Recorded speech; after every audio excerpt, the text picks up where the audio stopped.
أعوذ بالله من الشيطان الرجيم.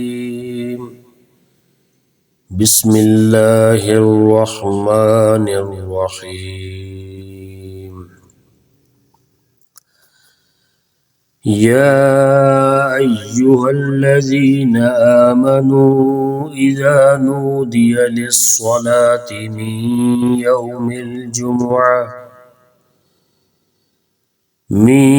يوم الجمعة فاسعوا إلى ذكر الله وذروا البيع ذلكم خير لكم إن كنتم تعلمون. فإذا قضيت الصلاة فانتشروا في الأرض وابتغوا من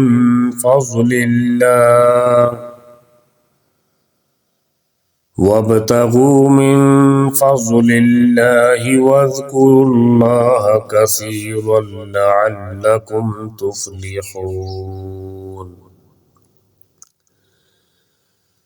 وإذا رأوا تجارة أو لهوا انفضوا إليها وتركوك قائما. قل ما عند الله خير من اللهو ومن التجارة والله خير الرازقين.